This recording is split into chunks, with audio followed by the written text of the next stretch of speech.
여러분 안녕하세요. 오늘 금요일 아침입니다. 오늘부터 금요일 아침에는 느헤미야서를 함께 나누도록 하겠습니다. 오늘은 첫째 날이고요. 느헤미야 1장 1절부터 5절까지 말씀입니다.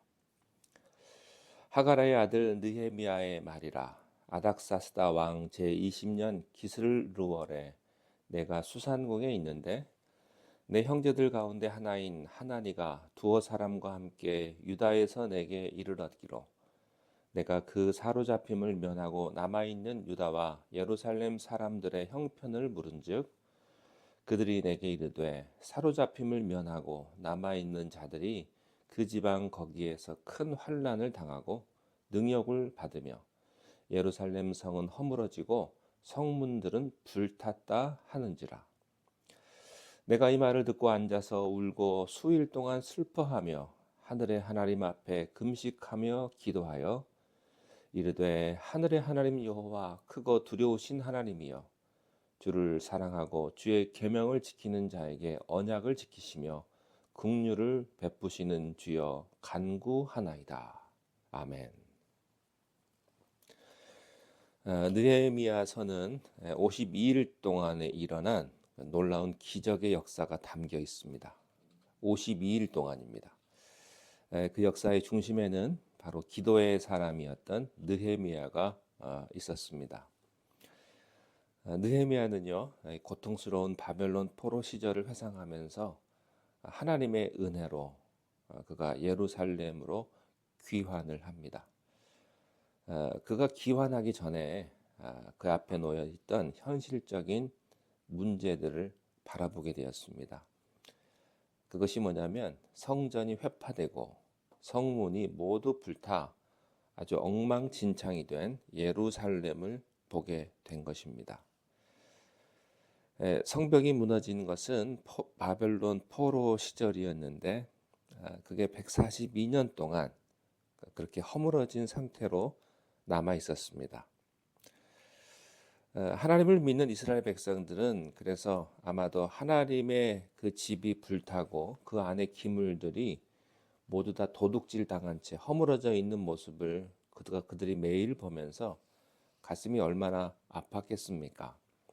이렇게 힘든 상황 가운데 있었습니다.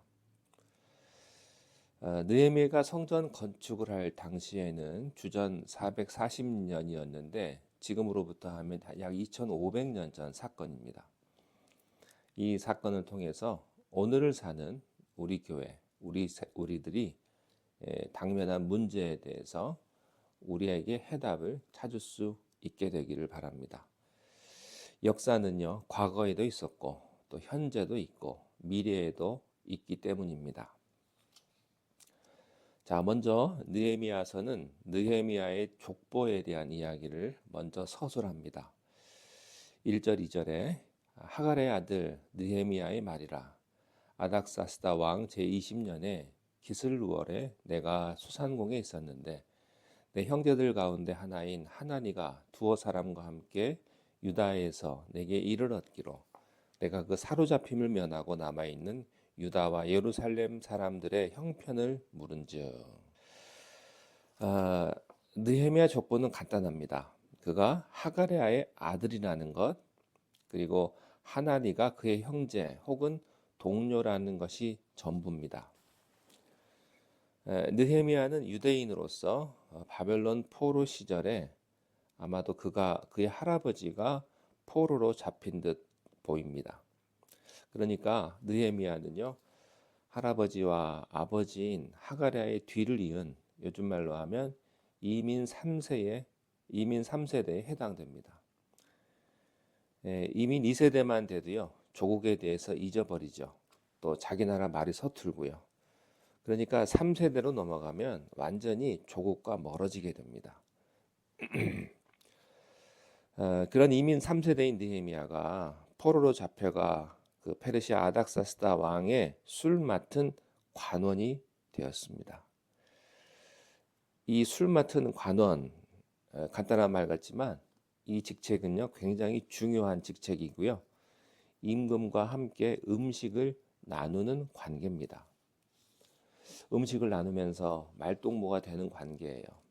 그 나라의 국정을 논하고 여러 가지 자문도 해주고 소식을 전하는 사이가 아니면 술관원이 될 수가 없습니다.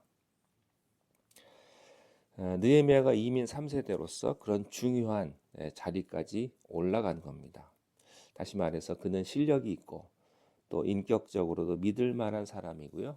또 왕의 마음에 아주 딱 드는 그런 매력 있는 사람이었습니다. 구약에서는 그와 비슷한 사람이 있죠. 두 명이 있는데 바로 요셉과 다니엘입니다. 요셉은 그 애굽의 총리까지 되어서 국정을 다스렸고요. 또 다니엘은 어떻습니까? 바벨론의 느부갓네살, 벨사살, 다리오 이렇게 세 왕을 섬기면서 정권의 서열에 3위까지 올라갔던 그런 사람입니다. 자, 어떻게 그럴 수 있었을까요? 그 나라 민족도 아니고 포로로 잡혀온 사람인데 오죽 탁월했으면 그 자리까지 올라갔겠습니까? 사실 실력이 있으면요, 실력이 있는 사람은 대개 믿음이 약하기 마련입니다. 세상에서 잘 나가는 사람은 너무 바빠서 하나님 믿을 시간이 없어요. 또 믿음만 강조하는 사람은요, 실력이 없을 수 있습니다. 그저 주여 믿습니다 이렇게만 외칠 뿐 현실을 헤쳐나가는 능력과 기술이 없는 거죠. 이 세상을 변화시키는 사람은요, 실력도 있고 또 기업도 잘 다스리고 또한 하나님을 경외하는 사람입니다.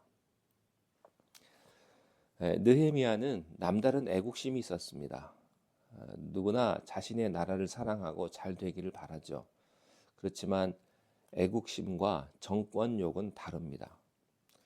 모든 사람들은 애국이라는 이름으로 권력을 갖기를 원하고요. 대통령이 되기를 원하고 또 국회의원 되기를 원하고 높은 자리에 올라가기를 원하는데 사실 그 속을 가만 들여다보면 애국심이 아닐 때가 참 많습니다. 그저 자기 입속 챙기려는 그런 엉뚱한 생각을 하는 사람들이 많은 거죠. 그러나 느헤미야는 바벨론 포로로 잡혀가서 이민 3세대의 고통을 겪으면서도 자기 조국을 향한 불타는 애국심이 남달랐습니다. 지금 저 멀리 수산궁은요, 이스라엘로부터 약 750마일 떨어진 곳입니다. 굉장히 먼 거리예요. 그렇게 멀리 있는 곳이지만 느헤미야 마음속에는 조국에 대한 뜨거운 사랑이 있었습니다. 성전이 다 무너지고 성문이 불타고 성벽이 다 회파되어서 수많은 사람들이 조롱하면서 그 곁을 지나갈 때 느헤미야의 마음은요, 너무 괴로워서 견딜 수가 없었죠. 자, 3절에 그들이 내게 이르기를 사로잡힘을 면하고 남아있는 자들이 그 지방 거기에서 큰 환난을 당하고 능욕을 받으며 예루살렘 성은 허물어지고 성문들은 불탔다 하는지라. 이 말씀 보면 포로로 잡혀가지 않고 예루살렘에 남은 자들도 기가 막힌 수모와 수치를 겪었음을 알게 됩니다. 그들이 이렇게 고통을 당했다는 말에 느헤미야는 4절에서 이런 반응을 보입니다. 내가 이 말을 듣고 앉아서 울고 수일 동안 슬퍼하며 하늘의 하나님 앞에 금식하며 기도하여. 자, 여기서 슬퍼하며 하나님 앞에 금식해서 기도했다고 했는데요. 이 눈물과 통곡은 하루아침에 나오는 것이 아닙니다. 지금 이 순간 아주 슬픈 이야기를 들었다고 해서 가슴이 찢어지는 통곡이 나오지는 않습니다. 오랫동안 마음속에 담아두고 생각하고 또 묵상하고 그리워하며 애통하는 사람만이 통곡의 눈물을 흘릴 수 있습니다. 느헤미야는 며칠 동안 슬픔에 잠긴 채 금식하면서 하나님 앞에 기도합니다. 요즘 우리 시대를 가리켜서 감격이 없는 메마른 시대라고 말하죠. 우리는 바쁜 시대를 살고 있습니다. 마치 정신이 없는 것처럼 그렇게 살아갑니다.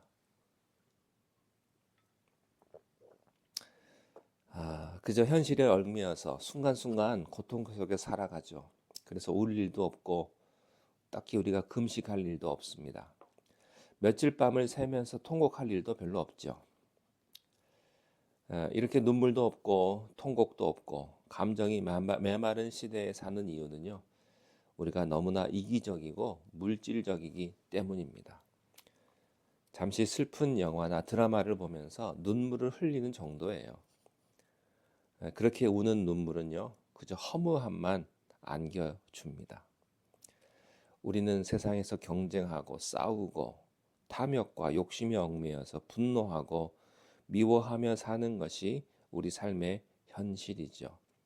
다시 말하면 도대체 내가 왜 사는지, 어떻게 살아야 하는지, 내 인생의 목적과 방향이 무엇인지 모른 채 산다는 겁니다. 느헤미야는요, 아마도 할아버지와 아버지로부터 조국에 대한 이야기를 아마 귀에 못이 박히도록 들었을 거예요. 바벨론에 의해서 이스라엘이 망했을 때 성전이 무너지고 성벽이 회파되고 또 성문이 불탄 그런 비참했던 기억, 포로로 끌려와서 살았던 이야기들, 가정이 다 흩어지고 건강하고 젊은 여자들이 모두 끌려간 일, 쓸모없는 사람들만 남겨진 이 포로 생활의 기가 막힌 이야기를 부모로부터 들은 것입니다.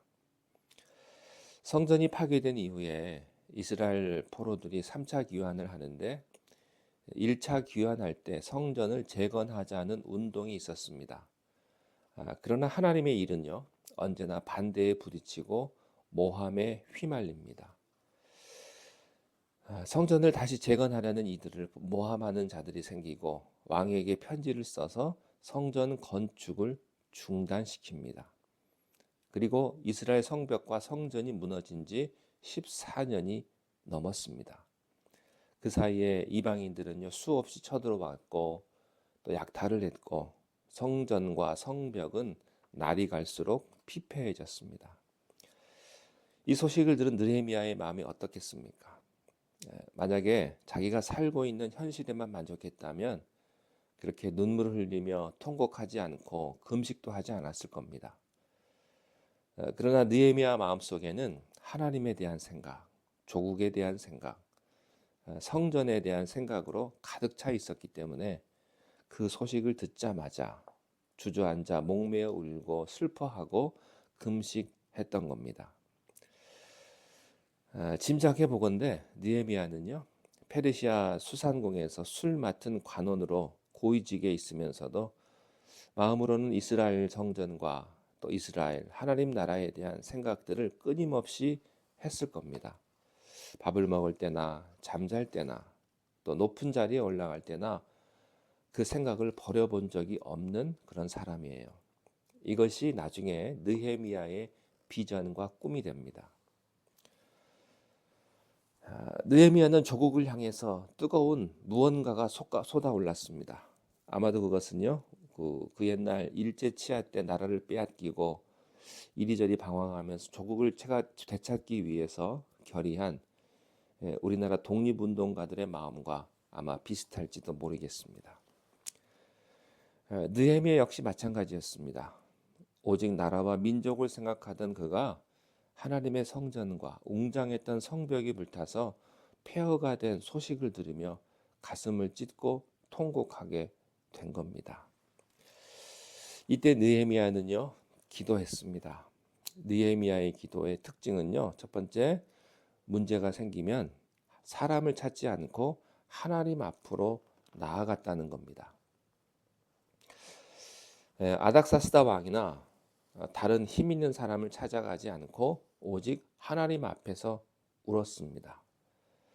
그는 슬픔으로 통곡하며 하나님께 매달렸어요. 우리는요, 어려운 문제가 생기면 마음이 급해서 자신을 도와줄 사람부터 찾게 됩니다. 그러나 느헤미야는 조급할수록 하나님께 기도했습니다. 이게 쉽지 않은 일이에요. 우리는 당장 나를 도와줄 수 있는 사람을 찾아가 문제가 빨리 해결되도록 노력해야 된다 그렇게 생각을 하죠. 그래서 하나님 앞에 나아갈 때는요, 가장 마지막에 그 길을 선택을 합니다.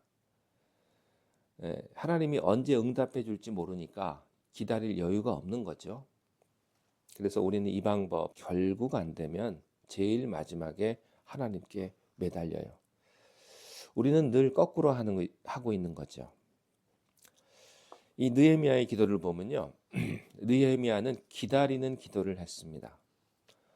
1장 1절에 말씀해 보면 아닥사스다 왕 제20년 기슬루월에라는 말이 나옵니다. 이 기슬루월은요 11월에서 12월 정도를 의미해요. 그러니까 느헤미야가 예루살렘의 소식을 들을 때가 11월에서 12월에 해당합니다. 그는 기도의 응답이 올 때까지 행동하지 않았습니다. 그러다가 2장 1절에 보면요. 응답이 왔는데 언제 응답이 왔느냐? 아닥사스다 왕 제20년 니산월에 이렇게 되어 있어요. 니산월은 3월에서 4월을 의미합니다. 즉 느헤미야는 11월쯤에 소식을 듣고 하나님 앞에 기도하기 시작을 해서 4개월이 지난 후에 응답을 받은 것입니다. 하나님의 응답이 즉시 오지 않았습니다. 4개월 지나서 왔습니다. 하나님의 응답은요, 4개월 지나서 올 수도 있고 40개월이 지나서 올 수도 있습니다. 여러분, 우리가 하나님 앞에 우리의 문제를 가장 먼저 주님 앞에 기도할 수 있기를 바랍니다. 그리고 기도의 응답은 하나님의 방법으로 주시는 겁니다. 그때까지 참고 인내하면서 끝까지 기도하면 하나님께서 여러분의 기도를 들으시고 하나님의 때에 가장 좋은 방법으로 응답해 주시는 줄로 믿습니다. 다음 주에 또 계속해서 느헤미야서 말씀 함께 나누겠습니다. 기도하겠습니다. 하나님 아버지, 하나님 앞에서 슬피 울며 하나님 앞에 금식하며 기도하는 느헤미야를 보게 됩니다. 우리의 문제 앞에, 우리의 어려움 앞에 우리가 세상 사람들을 붙드는 것이 아니고 오직 하나님 앞에 이 모든 것들을 맡기며 주님 앞에 매달릴 수 있는 그러한 믿음을 우리들에게 허락하여 주옵소서. 주님 응답하실 때까지, 주님 함께 하실 때까지 우리가 늘 기도함으로 주님의 축복을 우리가 다 경험할 수 있도록 우리를 인도하여 주시옵소서. 예수님의 이름으로 기도하옵나이다. 아멘.